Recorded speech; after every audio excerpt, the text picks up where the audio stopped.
welcome to Game Buzz episode 5. A couple of things from the news this week. I suppose balls, tits, and arse. Well, I messed that up. Balls, tits, and arse. It's the Dill's Pone podcast. Well, actually, technically, they were part of the news. They were on that Cyberpunk picture, surely. There wasn't a huge amount of ass in that picture, but otherwise there's a lot of robotic thigh going on.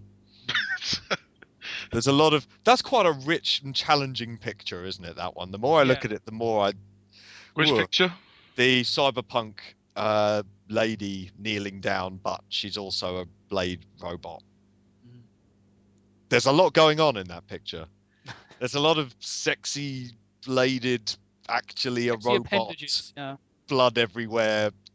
It's quite a challenging picture. The more I look at it, it's really, you keep looking at it and actually you look at it and go, whoa, that's a bit sexy. Whoa, that's a bit gory. Oh, she's a robot. Oh, and there's no soul in her eye. You know, you look at her, it's just like, she's clearly just like dead inside. Why is she just in pants? Who kills people just in pants? Robots do. Yep. Why do robots need pants? To protect their robot vaginas. To make us feel at ease. Oh yeah, that too. It's possible that she's to make us feel at ease when they kill us. There's a good chance that she's a cyborg. So. Yeah, it could be. You know, the risk of overthinking this, she might have some human parts. Stop overthinking right there. I don't want to think. No thinking about that. So, dear listener, if you want to say which you think are the real parts and which you think are the fake, let us know in the comments. This is oh. And then we will draw a consensus and then ask CD Projekt for the right answer.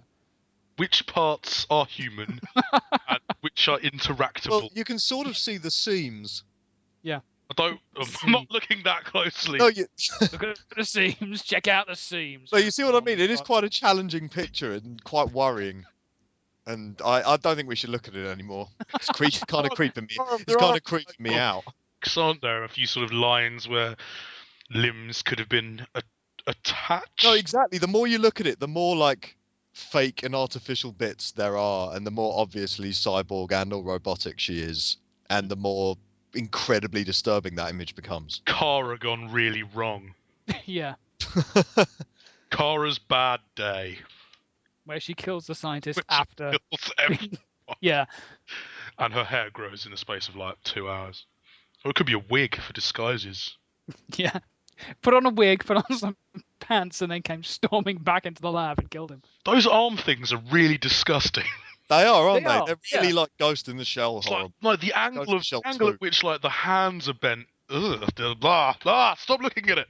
Stop and it. To think, that's obviously going to be some form of asset from the game as well. So that's going to be in there. Speaking of assets, oh dear. Gangnam Style, or Just Dance 4.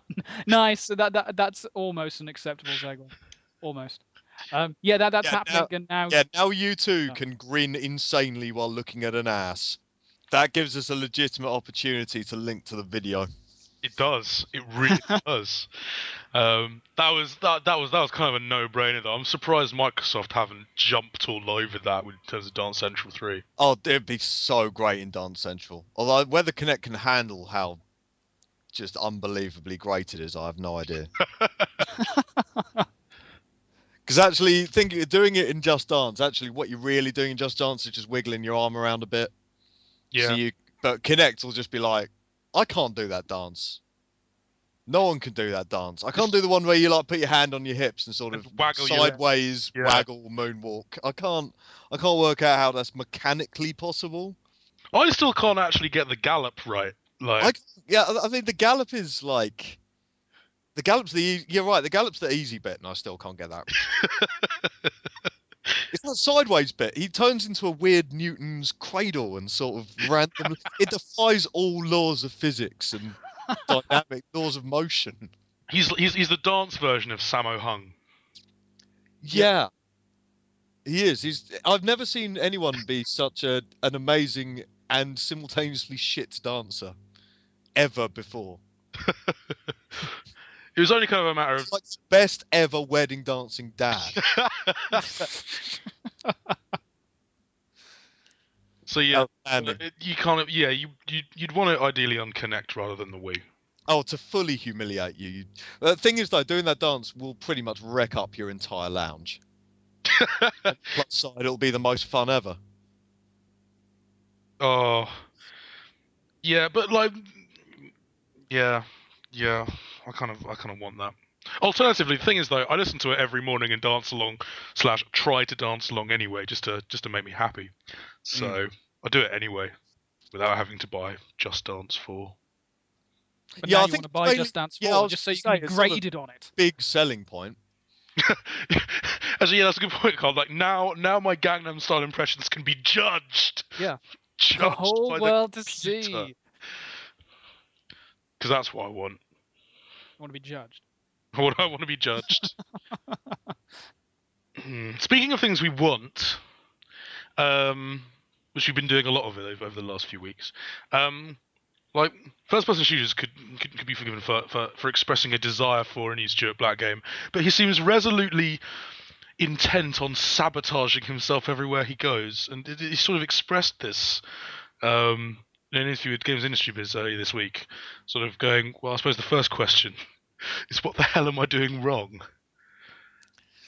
Yeah, I mean, he comes across as quite a headstrong and opinionated guy, which is what you need if you're going for if you're trying to create some sort of autoristic project. But yeah, he doesn't seem to gel and sort of mesh with his development teams, perhaps. Yeah, I think it's bizarre as well that he turned around and went, well, actually, I wasn't trying to make body count anyway. I was trying to make an open world cop game. Yeah, that was interesting, and he was actually brought on for that. And then it's clear the Codemaster said, well, actually, that's quite expensive, and that's going to take a while to develop. But we got freaking Stuart Black. Why don't we just get him to make Black? Again. See, I would have loved an open world cop game. I think that's something that's really I would have missing. liked body count to not suck. Well, yeah, that would have been That's like what I a wanted. better, I just wanted. I've got to be honest with you. I smaller. just wanted another Black, and he could have stuck around. Yeah. Because then he went to City Interactive. Of all the developers you could go to, City Interactive. In all fairness, Dogfight 1942 is good, and if Sniper Ghost Warrior 2 is good as well, we could be seeing a bit of a turnaround for the company. But yeah, he ended up there and ended up developing Enemy Front, which I took a look at E3 and almost fell asleep. It was so boring. It had no personality at all, no big explosions, no nothing. And it's pretty clear that from there he wasn't. And yeah, bizarrely, he left Codemasters, but he was made redundant from City Interactive.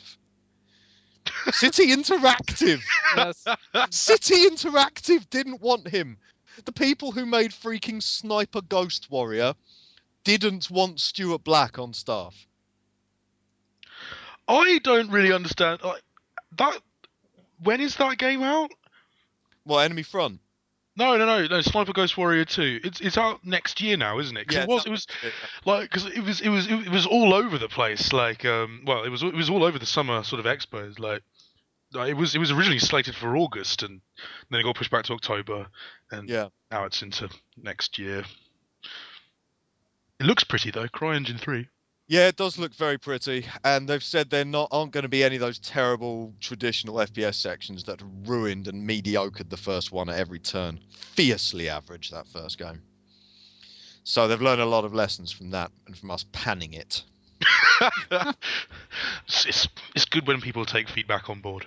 It's lovely when people take feedback on board. But yeah, I'm not sure what Stuart Black, what he needs to do. I think. Well, he's sure what he wants to do. He's had it. He said he doesn't want to work with. You know what? I can't work with people. I won't work with people. I'm gonna work by myself. I'm gonna move to Guildford. Loads of people make games in Guildford. They really do. They're making Strike Suit Zero in Guildford, which looks absolutely awesome. We'll come back to that. But he's moved there and he wants to go to sort of indie, sort of bedroom development, and he's working on a sort of cool sci-fi, sort of hard sci-fi action game on Steam, which will be released probably in 2028. Unless he gets dissociative personality disorder and gets sick of himself What, and fires himself? and fires himself. Guildford chuck him out. It's like the opposite of being given the keys to a city. Yeah, the mayor, everyone. I don't know if Guildford has a mayor actually, but if it probably does. But if everyone just turns up at his door and goes, "I'm sorry, Stuart." Oh, that's quite sad. Let's hope that doesn't happen. Yeah. And we see a new Stuart Black game, because we kind of love a new Stuart Black game. Like, Black was really good. Black was really good all those years ago. Years ago. What he does now is probably going to be better than Enemy Front, which, with all due respect, was looking really bad. I hope City Interactive are on the up now. They've got Sniper Ghost Warrior. Hopefully Alien Fear will be good as well, because that's from Farm 51 and they make pretty good shooters. But yeah, he's probably well clear of City, isn't he? Yeah. I'm afraid it's not exactly like one of those lovely mashups that we dream about down the pub. No, it's not. It's not exactly Ni no Kuni. Stuart Black and the developers of Sniper Ghost Warrior getting ready for a World War II FPS. Wow. Moving on to things that we do want, though.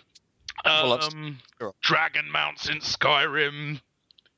Possibilities. People went data mining, rummaged through the beta patch source code, a few little file names in there, a little bit of Souls time, a little bit of maybe dragon mounted mage combat. Awesome. Well, I mean, they did manage to predict the previous expansion back through doing the same thing, so it's almost certainly going to be in. And they did hint at it, didn't they, ages ago when they came out with this whole thing of, oh, look what we're messing about with, and mounted combat was in there, but like on the horses. But now, yeah, I can see it happening, and it's going to be awesome.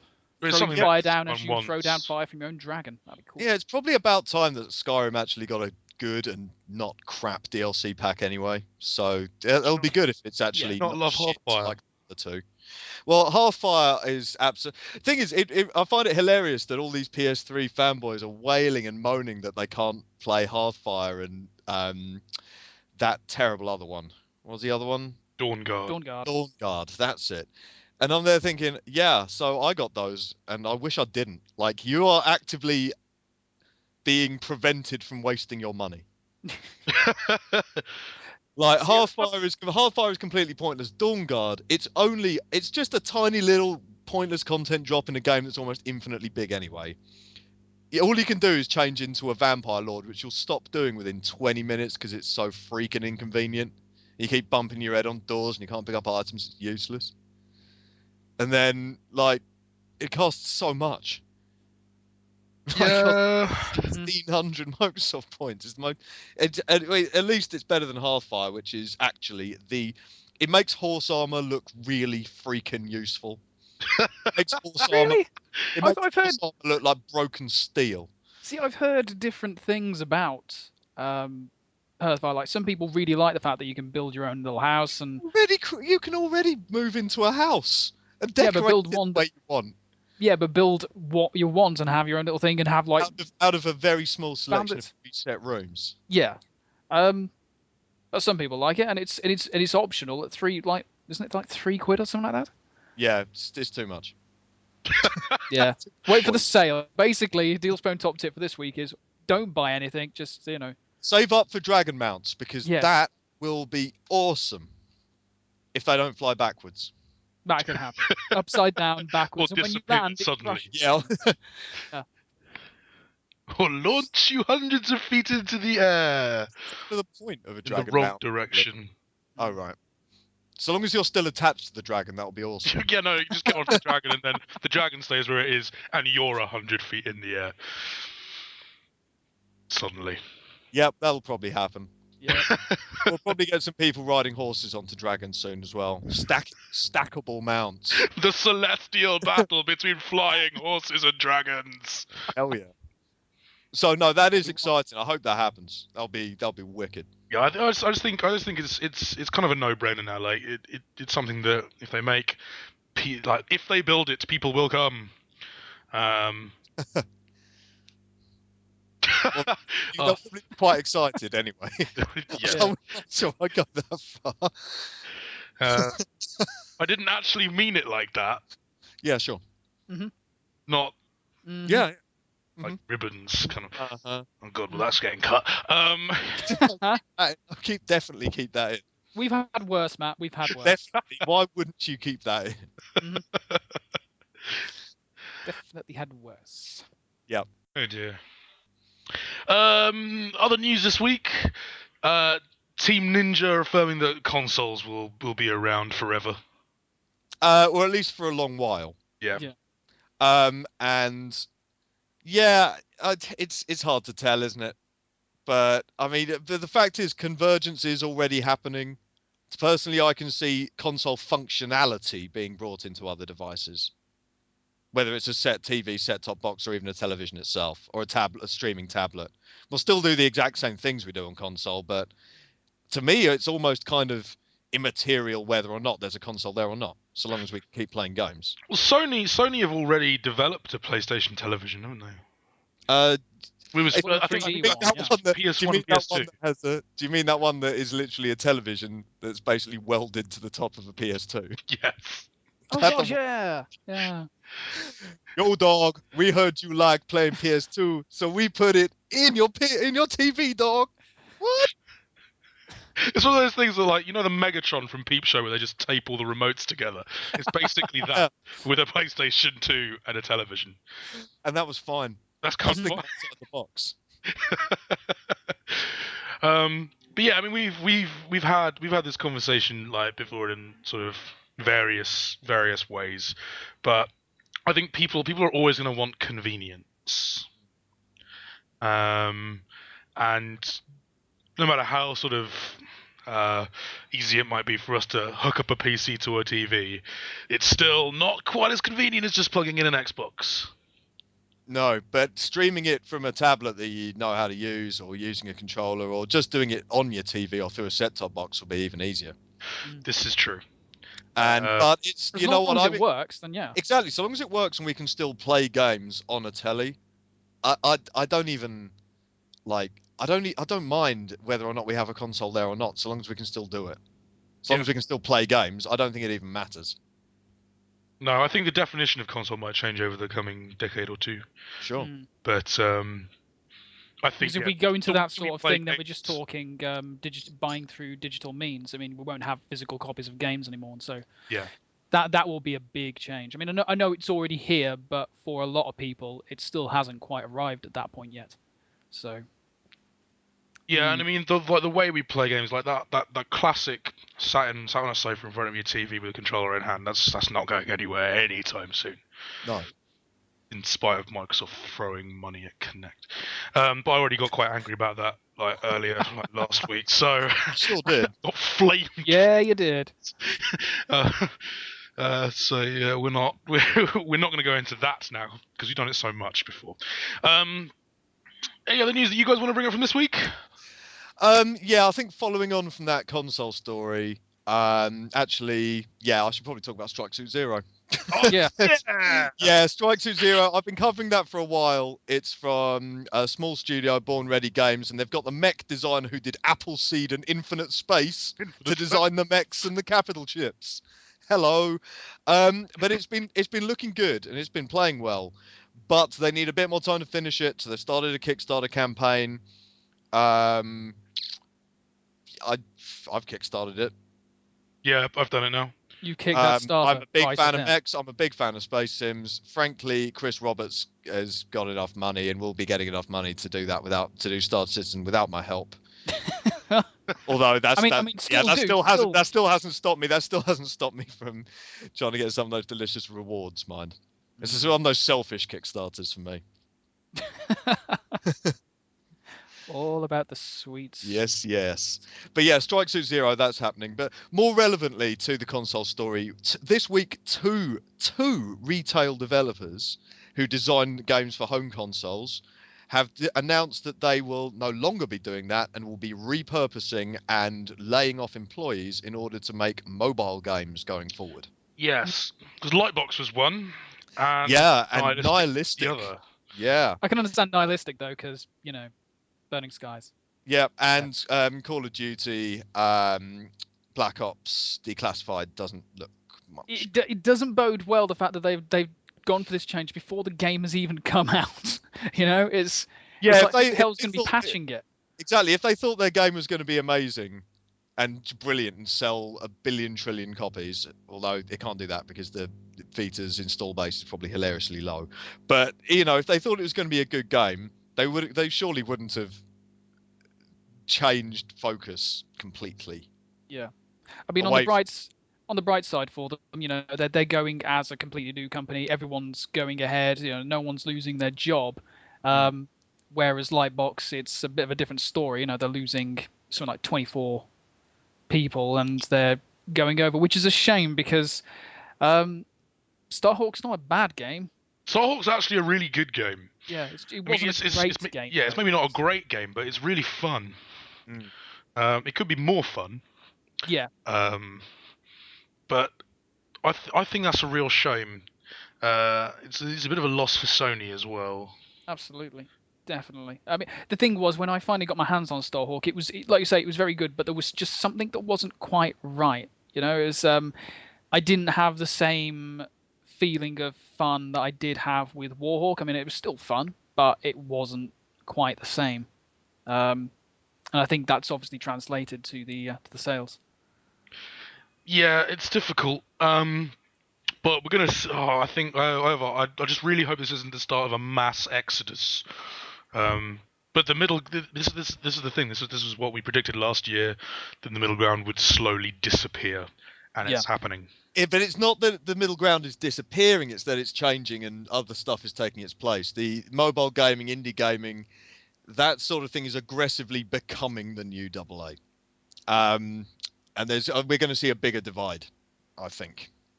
Like the middle ground, and the same developers. The developers aren't just ceasing to exist. They're actively repurposing and changing their resources and trying to stay ahead of the curve. Like it's almost as if AA is evolving rather than dying out. And I think it's a change for the better. It's interesting times, regardless. Look at Nihilistic becoming Instigate, Double Fine, the quintessential AA company, repurposing to do mainly downloadable games for Xbox Live, things like that. They're either, it's sort of Darwinian evolution going on in that sector at the moment. These companies are either completely changing their focus or they're dying out. Yeah, I think there's always going to be a little pang though. Oh no, we might not get so many games like Splatterhouse anymore. Oh gosh. You see, and that's a game where if they'd said, hell, why this game is clearly not going to be worth £35-40, why don't we just make it an XBLA game? Stream out. We're not going to get as many games like Shadows of the Damned. Well, we might and we might not. On the other hand, companies might look at a game like Shadow of the Damned and think, we could condense that into a really exciting 6 to 8 hours and put it out on XBLA, like without or a downloadable marketplace. To be fair, I don't think that's looking at what Remedy did with Alan Wake. Yeah, you see that, and that's again AA going to downloadable. It's an evolution. It's a revolution, but it isn't really because the indies are still leading the way. If they push it though, because Remedy went perhaps slightly beyond the remit of expectation. To deliver a game that kind of like really upped the level that we expect perhaps from Xbox Live. I don't think before Alan Wake happened we would necessarily have. I think that's quite a groundbreaking title for Xbox Live in terms of that there is that sort of AAA quality to it. Both in terms of like the development, the aesthetics, the production values of the game itself, the way it plays, the way it handles, and the way it looks, but also in terms of its length as well. Like it's a really good package. Yeah, it was solid. It was solid enough. But yeah, it's up to developers and publishers to not be lazy and really push that digital envelope now. Yeah, for sure. And that's the word. If they don't, then the middle ground will die out. If they do, the middle ground, well, then it won't. But yeah, and it's clearly not. XBLA is doing well. PS3 is doing great. PSN is doing great. Sort of the sort of $5 to $15 digital download PC market has taken right off, as has the free to play industry, which is also going to start evolving. And frankly, that's all above my pay grade. All that stuff. I'm not an analyst. That's not my. I'll be interested to see what happens, and I've got a few theories of my own. But we could do a whole episode on this probably. yeah, we'll leave the analysis to someone who won't be named on this site. At this Yeah, and who time. does probably, and who we're still not gonna, Ever who's mention. not gonna talk about and ever mention, and doesn't deserve his own show. Why does he have his own show? I don't know. It's like, I have no idea. Do you see any other companies putting their freaking like accountants on podcasts in front of a camera? Do you see that happen? No. But that's what we need to do to reach the next step. We need to put accountants on We the show. need to put our accountant. I'll put my. Actually, I really don't want my accountant. Okay, well, one last quick thing before we go this week. Will you chaps be getting the BioShock Infinite Ultimate Songbird Edition? Hell no. But I'm going to It dream looks about nice. it every day. Yep, it looks very, very I'm nice. gonna, and not just every day until it comes out. Pretty much every day after it comes out, possibly for the rest of my life. It looks amazing. Are you getting it, Matt? I don't know. I covet it. Whether or It's not no I'm actually drippy. going to get it, I don't know. It's no cuddly drippy. No. No, but it is fucking excellent. Yeah, and it's got so much swag in there as well. It's also about £100. Much more than that. Oh well, yeah, no, actually, not. Yeah, not much. It's like more. it's $150. Dollars. So yeah, it'll be about it. Yeah, it'll be about the time. £120. Yeah. Stupid exchange. Probably, or 159.99. Yeah. Depending on how that goes down. But yeah, that looks really great, and it's enough to make us excited about BioShock Infinite again. Woo! I mean, there were another 2 departures, but I'm hoping that's because they've just reached the end of the development cycle and that sort of thing is happening now. There's just QA to do before February. I'm really hoping that's the case. Yeah, I think that's probably likely, isn't it? Because they were almost they was fairly certain they were ready to release sort of now. So yeah, I think it's probably just polishing to do, and a lot of the more creative types now their jobs are done are looking for new positions. Yeah, Hopefully. I think. Well, yeah. I mean, Ken Levine said that It's- he wanted that sort of polishing period. And it's always better to do that under non-rushed conditions. So if it is done and people are starting to look around for work now that the project is hopefully pretty much wrapped, it gives a good amount of time to really iron out every single little crease. Let's hope so. We can hope. We can hope that that's the reason. Yeah. And then next February, BioShock Infinite descends as the game we can and have always wanted, and succeeds our wildest Actually, let's not hype it up too much. But we want it. We're excited for it again. Yeah, for sure. And we got so close to fever pitch, didn't it? The publicity machine was chugging away, and we were seeing all the new enemies, and we were finally going to get our hands on it after seeing all those fantastic developer walkthroughs, and then the hype train came to a complete stop and derailed and fell over and shat itself, and it got delayed, and then we sort of forgot about it for a bit. And I don't know about you, but SimCity suddenly leapt into the spotlight as this is the 2013 game that I'm super excited about. Oh, yes. And there's going to be another little preview and a little interview on site about that in the coming week. I can't wait. I can't wait. I'm so up for SimCity right now. And that's coming out in February as well. Yeah. So, yeah, February is going to be really, really good. And on that, yeah, but we'll get no work done. Though. That's the only problem. We're not going to get any work done. It's probably time to say goodbye this week. So thank you very much for listening. Be sure to tune in tomorrow for our Poncast, and a little mouth fart every week. And you will see you next time. Cheers, guys. Bye-bye. Bye-bye. Bye.